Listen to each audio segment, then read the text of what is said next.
Hello everyone, no office in this video. I'm actually doing some work in there and furniture had to be moved around and stuff like that. So we're going to be filming out here in my living room today.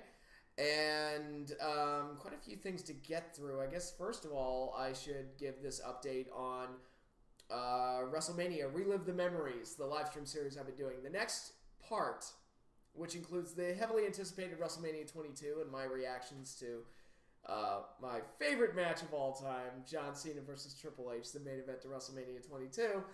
I don't know when that's going to take place exactly. I'm going to try and get it done this weekend, but it might happen Saturday evening. It might have to be split up over 2 days. Might happen Sunday. I don't know, because I've been invited to a couple of things. I'm trying to balance everything out, and it's it's just crazy. And also, at work, I'm doing this overtime project that is just eating up way too much of my time, to the point that, we wrap up the project March 31st, and that March 31st can't get here quick enough. I'm so done with that project. It's not even, it can't end soon enough. But, so yeah, look for it to happen this weekend, but if it doesn't, I'll try and set up something over the week, maybe break it up into multi-parts, and do it that way and see if I can do it that way. Maybe that'll work. I don't know. Maybe that's what I should have done in the first place. But no, because I'm never free on weeknights, so I don't know. We'll find out. It'll be fun. We'll figure it out. But hopefully I get it out of the way this weekend.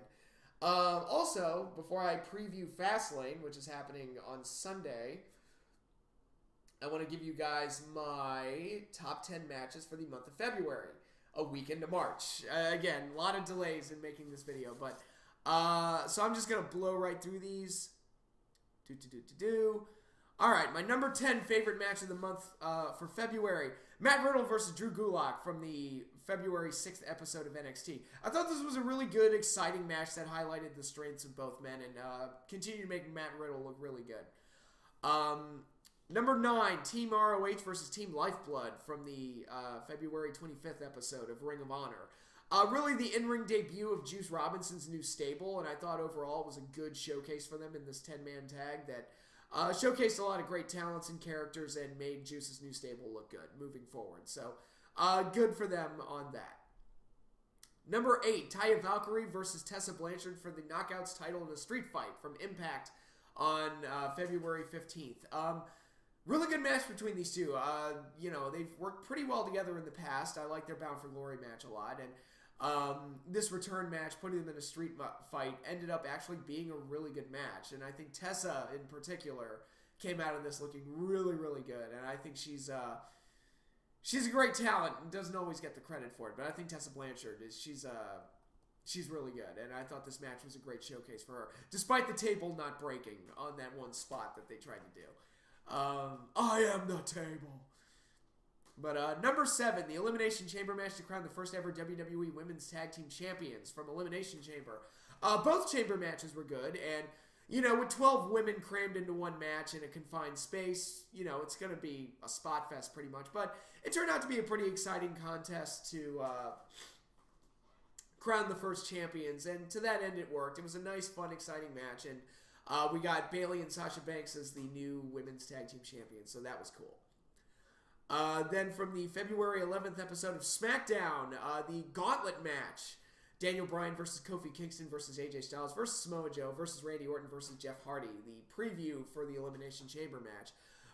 Really Kofi Kingston's big launchpad match, where his performance, and lasting almost the entire duration of the match, helped solidify him as a top contender and really won him over with the crowd to where now he's like the one that everybody wants to win the title. So, at least for right now, it looks like that was a really good thing for Kofi, I should say.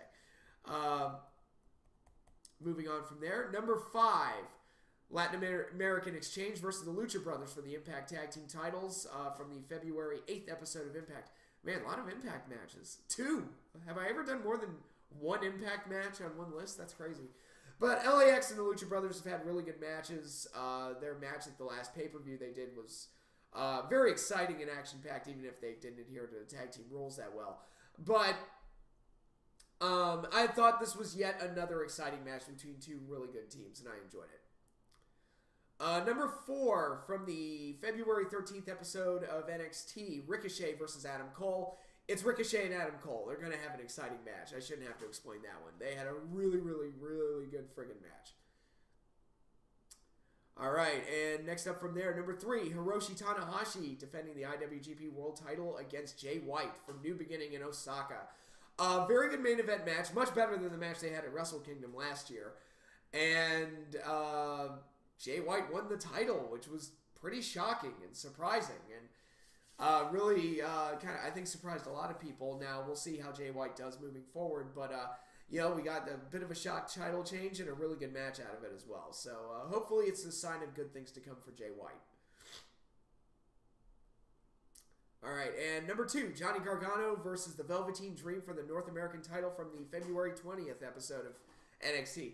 Excellent match between two guys, a big-time title match on TV. And again, we got a bit of a surprise title change as the Velveteen Dream actually defeated Johnny Gargano to become the new champion. Which was pretty cool to see. The Dream wins his first title, and we got an excellent match out of it as well.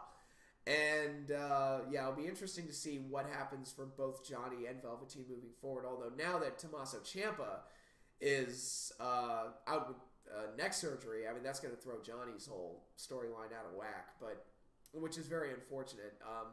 And I wish Tommaso Ciampa a speedy recovery, but it's yeah, but anyway, I thought Gargano and Velveteen Dream had an excellent match. Great stuff for the North American title. And number 1 match of the month is actually going to go to the Elimination Chamber match, the main event of the Elimination Chamber pay-per-view. Daniel Bryan versus Kofi Kingston versus AJ Styles versus Samoa Joe versus Randy Orton versus Jeff Hardy. This was for the WWE title, and specifically the part that really put it over the top for me. While the entire match was good, the closing sequence between Daniel Bryan and Kofi Kingston, where they kind of got us to think, oh my God, Kofi could actually win the belt. And sorry if my voice is cracking up. I'm starting to lose my voice. I got sick.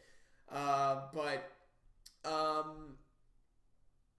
I thought that the closing sequence between those two was very exciting. And I thought for a half a split of a second that Kofi might win. So if you got me convinced that a title change could take place, that's typically a pretty good sign. So really good match there. So a lot of really good matches this month. Nothing I'd call a match of the year candidate, but some really, really good stuff.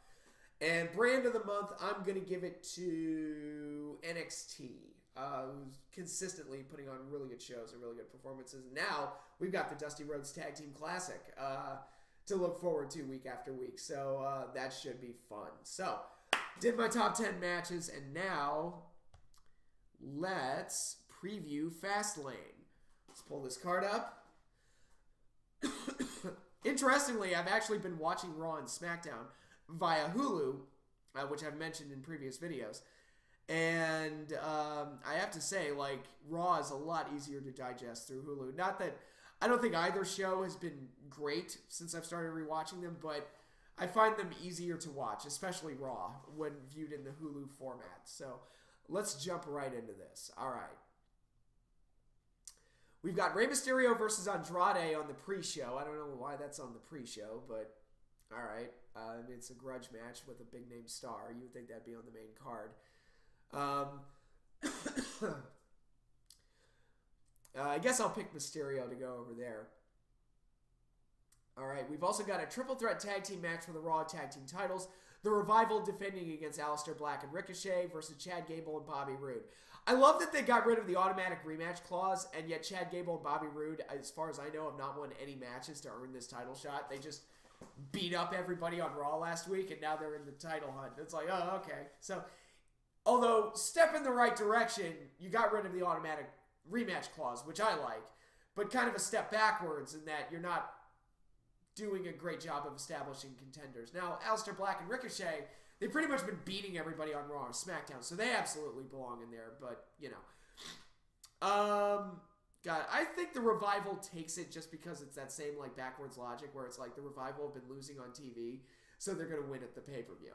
And I don't like that type of booking, but it's something that they typically adhere to. Then for the SmackDown Women's title, we've got Asuka defending against Mandy Rose. I don't care. We've got the Boss and Hug Connection, which, god damn, that's a terrible name. Bayley and Sasha Banks defending the women's tag team titles against Nia Jax and Tamina. That could be okay. Boss and Hug Connection are going to retain because it's their first title defense. For the SmackDown tag team titles, we've got the Usos defending against The Miz and Shane McMahon. I think there's going to be a heel turn there. Either Miz turns on Shane or Shane turns on Miz, and then that'll set up their WrestleMania match. And then we've got 3 matches that could conceivably close the show. I can see any one of these 3 matches being the closer. We've got the reunion of the Shield. Roman Reigns is back, and yeah, I'm getting everybody's name screwed up. Dean Ambrose joined the fray on Raw this week, so now the band's back together, and it's going to be the Shield taking on Baron Corbin, Drew McIntyre, and Bobby Lashley. I think the Shield wins here. It's Roman's return match, and they want that feel-good moment, so I think that's where we're going there. So Shield's obviously going to win. I can see that being a pay-per-view closer.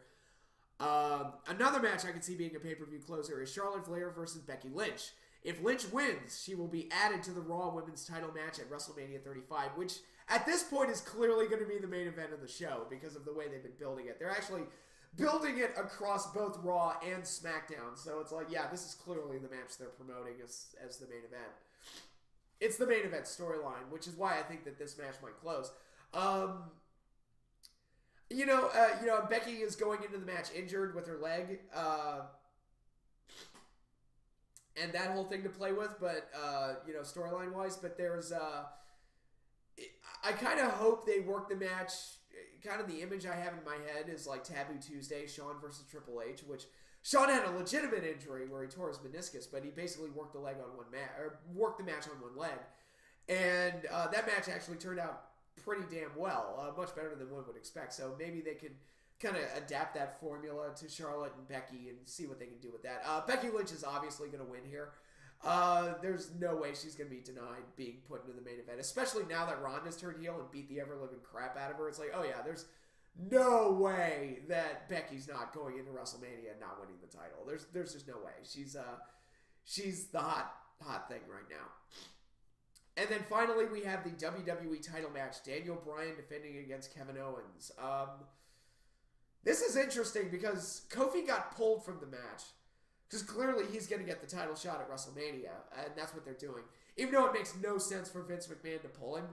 Like, it's that weird thing where it's like the authority has to go against the fans and storylines, whether it makes sense or not. Austin made sense because Austin rebelled against everything that Vince wanted. And it's like, there's no reason for Vince to hate Kofi. No discernible reason unless they establish that Vince is just a raging racist, which, as far as I know, they haven't done that. So,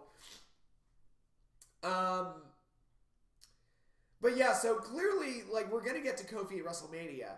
The crowd reaction here is going to be very interesting because I can picture them just chanting Kofi the entire time. Kevin Owens as a face is a little jarring. I don't think he's going to stay as a face. I think it's going to turn out that he was like McMahon's puppet or something, and he's going to try and keep Kofi out of the title picture, and that'll lead to Kofi getting the title shot at WrestleMania. I think that's where this... I don't know. Like, I don't think Owens is going to stay as a face. I don't think that's going to work. But anyway, Daniel Bryan retains here, I think.